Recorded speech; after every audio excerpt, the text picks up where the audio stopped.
ദൈവ തിരുനാമത്തിന് മഹത്വമുണ്ടാകട്ടെ. ഇന്ന് നാം ചിന്തിക്കുന്ന ദൈവവചന ചിന്ത 84 സങ്കീർത്തനം 9 വാക്യം, എൻ്റെ പരിചയായ ദൈവമേ നോക്കണമേ, നിൻ്റെ അഭിഷിക്തൻ്റെ മുഖത്തെ കടാക്ഷിക്കണമേ എന്ന് നാം അവിടെ വായിക്കുന്നു. ദൈവം നമ്മുടെ പരിചയമാണ്. നമ്മെ ശത്രുവാകുന്നവൻ ഏതെല്ലാം നിലകളിൽ തകർക്കാൻ നോക്കിയാലും അവിടെയെല്ലാം ഇറങ്ങി വരുന്ന ഒരു പരിച, ആ പരിചയായ ദൈവത്തിൻ്റെ കരുതലാണ് ആ സങ്കീർത്തനക്കാരൻ പറയുന്നത്, എൻ്റെ പരിചയായ ദൈവമേ. അപ്പോൾ നമുക്ക് ചുറ്റും ദൈവത്തിൻ്റെ പരിപാലനമുണ്ട് എന്നുള്ളതാണല്ലോ ആ വാക്യം വിളിച്ചറിയിക്കുന്നത്. തന്നെയുമല്ല, താഴോട്ട് വായിക്കുമ്പോൾ നിൻ്റെ അഭിഷിക്തൻ്റെ മുഖത്തെ കടാക്ഷിക്കണം. അപ്പോൾ ദൈവത്തിൻ്റെ ദാസീദാസന്മാരെല്ലാം ദൈവത്തിൻ്റെ അഭിഷിക്തരാണ്.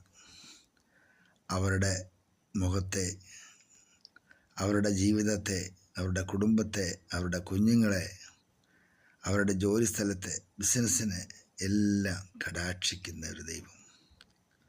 ദൈവകടാക്ഷം എല്ലാ നിലകളിലും ഉണ്ടാകേണ്ടതിന് നാം ദൈവത്തിന് പ്രസാദമായുള്ളത് ചെയ്യണം. പഴയ നിയമത്തിൽ നോഹ കപ്പലിൽ നിന്ന് ഇറങ്ങി താൻ ദൈവത്തിനൊരു യാഗം അർപ്പിച്ചു. ആ യാഗം ദൈവം മണത്തു എന്നാണ് വായിക്കുന്നത്. ദൈവം മണത്തപ്പോൾ ദൈവത്തിൻ്റെ കോപം വിട്ടുമാറി. അതേപോലെ കോപിച്ച് നിന്ന ദൈവത്തിൻ്റെ കോപം വിട്ടുമാറി ദൈവം പ്രസാദിച്ചു. ആ യാഗത്തെങ്കിൽ ദൈവം പ്രസാദിച്ചിട്ട് മനുഷ്യർക്കും ദൈവത്തിനും ഇടയിലൊരു അടയാളമായി, ഒരു ഉടമ്പടിയായി മഴവില്ല് വെച്ച് ദൈവത്തിൻ്റെ ദാസനായ നോഹയ്ക്ക് ഒരാലോചന ഉറപ്പായിട്ട് കൊടുത്തു, ഇനിമേൽ ഞാൻ ഭൂമിയെ വെള്ളം കൊണ്ട് നശിപ്പിക്കത്തില്ല എന്ന്. അപ്പോൾ ദൈവം പ്രസാദിച്ചത് എന്തിലാണ്? ഈ യാഗത്തിലാണ്. അങ്ങനെയെങ്കിൽ കടാക്ഷിക്കുന്ന ദൈവം, അനുഗ്രഹിക്കുന്ന ദൈവം, നമ്മെ അനുഗ്രഹിക്കുവാൻ, നമ്മെ സഹായിപ്പാൻ ഈ ദൈവം എന്നും കൂടെ ഉണ്ട്. നോഹയുടെ കൂടെ ഉണ്ടായിരുന്ന ദൈവം ഉണ്ട്.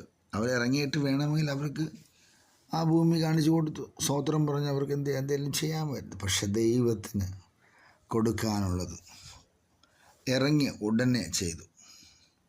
അപ്പോഴാണ് ദൈവത്തിൻ്റെ കോപത്തിൽ ശമനമുണ്ടായത്. അത് മണത്തപ്പോൾ എന്നാണ് വായിക്കുന്നത്. അപ്പം നമുക്കും അന്നത്തെ കാലത്ത് പോലെ ഇന്ന് ചെയ്യാൻ മൃഗങ്ങളില്ല, യാഗപീഠങ്ങളില്ല, അതൊന്നും ഉണ്ടാക്കേണ്ട സമയം കളയണ്ട.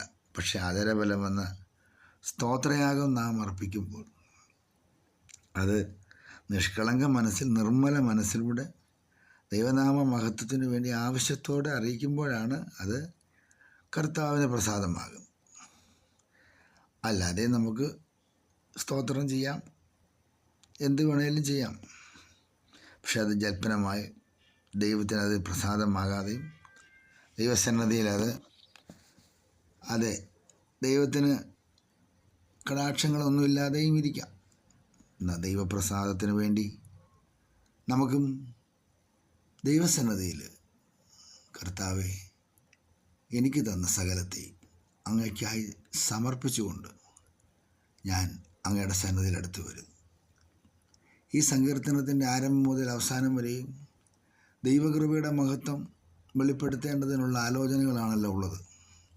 ആ ആലോചനകളെ വായിച്ച് മനസ്സിലാക്കി കർത്താവിനെ ധ്യാനിച്ച് സ്തോത്രം ചെയ്യട്ടെ. നമ്മുടെ കണ്ണുകളെ അടയ്ക്കാൻ ദൈവസന്നിധിയിൽ പ്രാർത്ഥിക്കാം.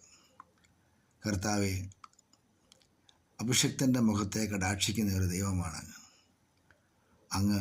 ഞങ്ങളെ നോക്കുകയും ഞങ്ങളെ സഹായിക്കുകയും ഞങ്ങളെ ശക്തീകരിക്കുകയും ചെയ്യും. ഞങ്ങളോടുള്ള ഞങ്ങളുടെ ദയ വലുതാണ്, വിശ്വസ്തത വലുതാണ്. അതിൻ്റെ ബലമെന്ന സ്തോത്രയാഗം ഞങ്ങൾ അങ്ങയ്ക്കായി അർപ്പിക്കുന്നു.